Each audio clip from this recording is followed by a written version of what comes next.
पूर्वी के विधायक सरयू राय ने किया प्रेस वार्ता। सरकार और टाटा स्टील को जनहित में दिए कई सुझाव। जमशेदपुर पूर्वी के विधायक सरयू राय ने अपनी आवासीय कार्यालय में प्रेस वार्ता कर जमशेदपुर में स्वच्छ पानी, शहर में सरकारी जमीन पर सरकारी व गैर सरकारी कब्जा, जन सुविधा के लिए कई योजनाओं पर कुछ स्थानीय लोगों के द्वारा अटकलें लगाने को लेकर प्रेस वार्ता किया। सरयू राय ने जमशेदपुर के लोगों को स्वच्छ पानी कैसे मिलेगी, इसके लिए सरकार और कॉरपोरेट घराने को प्रेस वार्ता के माध्यम से सुझाव दिए हैं। वहीं विधायक सरयू राय ने बताया कि जनहित में कई योजनाएं विधानसभा में स्वीकृति दी जा चुकी है, जिसके बाद भी सरकारी जमीनों पर अवैध कब्जा के कारण धरातल पर योजनाएं नहीं उतर पा रही है और जिला प्रशासन सरकारी जमीनों को अतिक्रमण मुक्त कराने में असफल नजर आ रही है। विधायक सरयू राय ने चेतावनी भरे शब्दों में जिला प्रशासन को 1 सप्ताह का समय दिया है और यह भी कहा है कि सरकारी जमीनों पर अतिक्रमण को खाली कराने के और भी तरीके हैं, जिससे जिला प्रशासन की छवि धूमिल हो सकती है, जो मैं बिल्कुल नहीं चाहता। विधायक सरयू राय ने जमशेदपुर शहर में स्वच्छ जल, लीज, अतिक्रमण समेत कई मुद्दों पर सरकार और टाटा स्टील को सुझाव दिए और कई मांग किए हैं। परसों 3 मार्च को टाटा स्टील के एमडी साहब यहाँ आए थे और उनका बहुत महत्वपूर्ण बयान कल के अखबारों में छपा है कि वे जमशेदपुर में निवेश करेंगे। क्षमता तो नहीं बढ़ाएंगे उत्पादन का यहाँ, मगर निवेश करेंगे।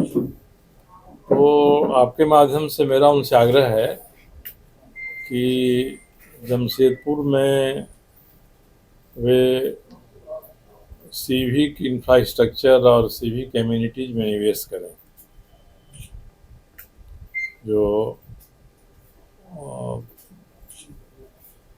क्योंकि जमशेदपुर में नगरपालिका का ढांचा बहुत कमज़ोर है, जिसके मजबूत होने की ज़रूरत है, चाहे वो नगर निगम के रूप में हो या औद्योगिक नगर समिति के रूप में हो।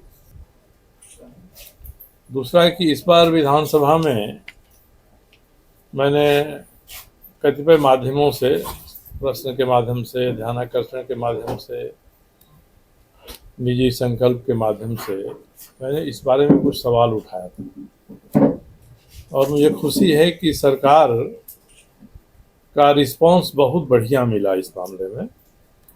जैसे हम लोग हमेशा ही देखते हैं कि जो पीने के पानी की समस्या जमशेदपुर में है, वह समस्या केवल पर्याप्त पानी नहीं मिलने की ही नहीं है, बल्कि स्वच्छ पानी मिलने की भी समस्या है। मानगो से लेकर अब तो टाटा लीज के क्षेत्र में भी इस साल बरसात में अस्वच्छ पानी की आपूर्ति की शिकायतें मिली।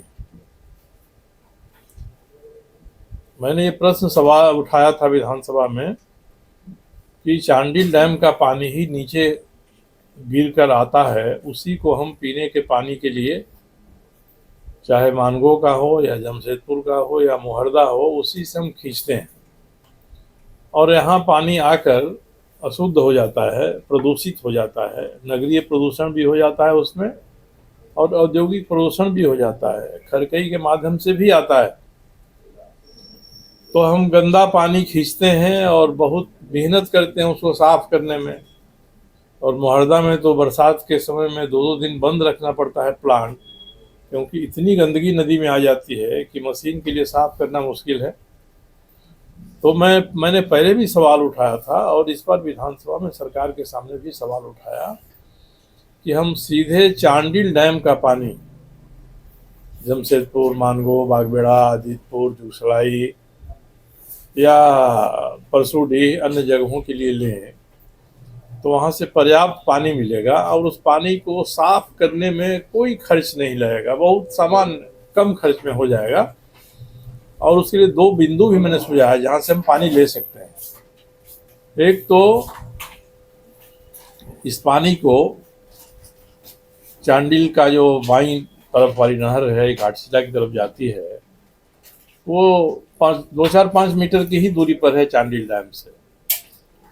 वहाँ से हम चांडिल डैम में पानी छोड़ दें और मानगो होकर आने के लिए बहुत बड़ा उनका पाइपलाइन, 4 पाइपलाइन बिछा हुआ है, उससे यहाँ आएगा और उसी से वो मोहर्दा फिल्टर प्लांट में भी भेज दें, और कहीं आदितपुर में जूसलाई में बागबेड़ा देना हो तो वहाँ फिल्टर प्लांट बनाकर उनको वहाँ से आपूर्ति कर दें, तो लोगों को पीने का साफ पानी मिलेगा।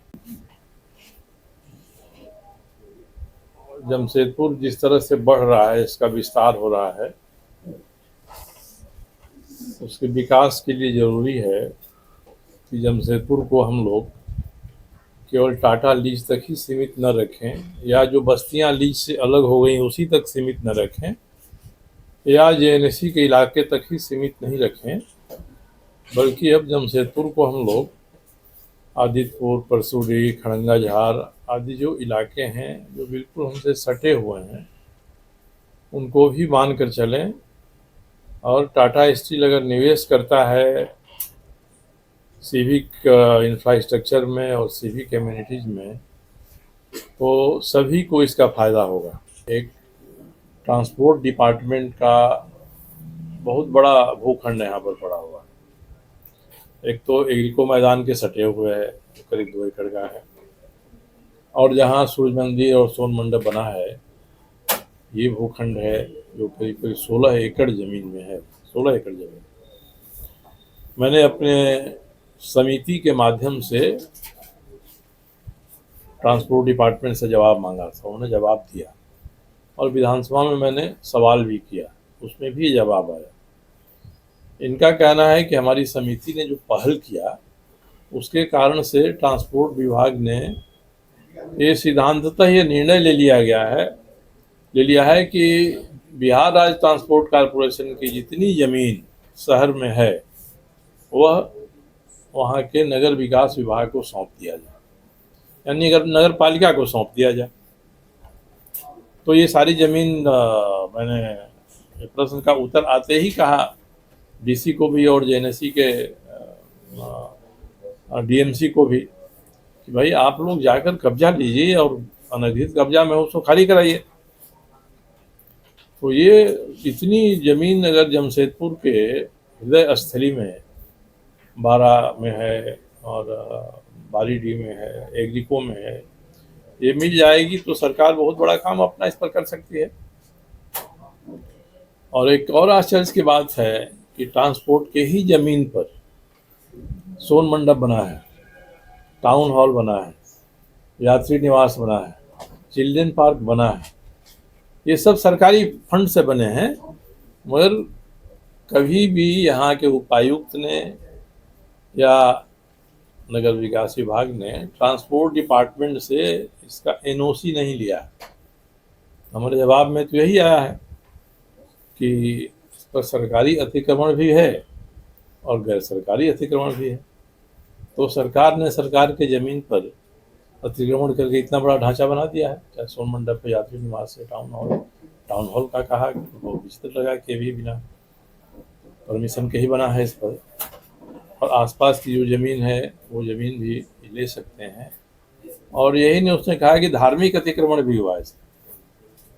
ये विधानसभा में जवाब है, क्योंकि पूरा जो सूर्य मंदिर और मंदिरों का समूह बना है वो सब ट्रांसपोर्ट डिपार्टमेंट की ज़मीन पर बना है। तो ये विधानसभा में ये भी सवाल उठा था, ये जवाब दिया। और अब ये मुश्किल है कि हमने अपने विधायक फंड से 70-75 लाख की योजनाएं लिखी हैं, वो योजनाएं तो लागू हो रही हैं। जैसे 2 गेट मैंने बड़ा कहा था बनाने, दोनों गेट बन रहे हैं। हमारा ये बास्केटबॉल का कोर्ट बन गया है, थोड़ा मोड़ा खर्च चिल्ड्रन पार्क में हो गया है, और बास्केटबॉल के बगल में एक नेट बॉल का भी कोर्ट बन रहा है। और टाउन हॉल के नीचे वो 2 बड़े बड़े इस कमरे से दोगुने आकार के कमरे हैं, वहाँ पर इंडोर गेम के लिए कैरम हो या टेबल टेनिस हो या बिलियार्ड, इसके लिए भी योजना स्वीकृत हो गई है। इतना तो हो गया है, और बाकी जो काम स्वीकृत हुआ है, जैसे शंख मैदान है, शंख मैदान का सौंदर्यीकरण करना है जो सूर्य मंदिर से सटा हुआ है, उस पर काम नहीं शुरू हो पा रहा है, लोग विरोध कर दे रहे हैं। तो मैंने उसके लिए कहा है कि भाई आप सूर्य मंदिर की बाउंड्री चिन्हित कर दीजिए, क्योंकि 2019-20 में हमारे माननीय राज्यसभा सदस्य महेश पोद्दार जी के करीब करीब 15 लाख रुपया के फंड से सूर्य मंदिर की बाउंड्री बनी है। जो स्कीम है उसका नाम ही है सूर्य मंदिर की बाउंड्री बनाने के लिए खर्च हुआ है, और करीब 150 फीट में या थोड़ा लंबाई में वो बाउंड्री बनी है। तो एक बाउंड्री तो अब किसने बनवाया, किसने उनसे फंड लिया, किसने बताया कि यही हमारी बाउंड्री है, इसके बारे में तो हम लोग को नहीं पता है। मगर सरकारी स्कीम से, संसद निधि से सूर्य मंदिर की बाउंड्री बन गई है। जब सूर्य मंदिर की बाउंड्री बन गई है तो बाकी जगह को सरकार उपयोग के लिए अपने कब्जे में ले। 1 साल पहले इन्होंने विधानसभा को, नगर विकास विभाग को, राजस्व विभाग को, सबको सूचित किया है कि उस जमीन पर जेएनएससी का कब्जा हो गया है, कब्जा ले लिया है जमीन जेएनएससी ने।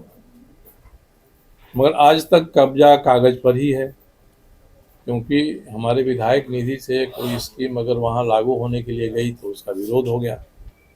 विरोध हो रहा है कि हम साफ नहीं करने देंगे, जबकि पहले वहाँ विधायक निधि से व्यय हुआ है, विधायक निधि से सारा मैदान सब बना है। तो इसमें तो मैंने कहा उपायुक्त से भी, जेएनएससी से भी, और आज आपके माध्यम से भी कह रहा हूँ, वो 1 हफ्ता के भीतर आप निर्णय लीजिए इस पर।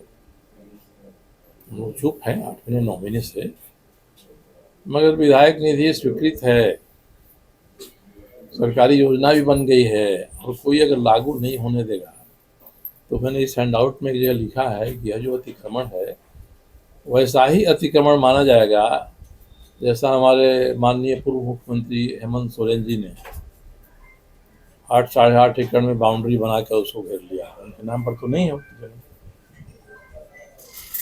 तो ठीक उसी तरह का ये मामला होगा, और मैं 1 हफ्ता का समय इसलिए दे रहा हूँ कि मैं प्रशासन से पूछ लूँगा कि हाँ या ना में बता दीजिए कि मेरे विधायक निधि की योजनाएं आप लागू करेंगे कि नहीं करेंगे। आप नहीं करेंगे तो मैं कोई दूसरा फोरम तलाश करूँगा जिससे मैं इसे करवाऊँ, और इससे प्रशासन की बदनामी होगी। प्रशासन ये काम नहीं कर पा रहा है। तो सप्ताह भर का समय मैं दे रहा हूँ आज से।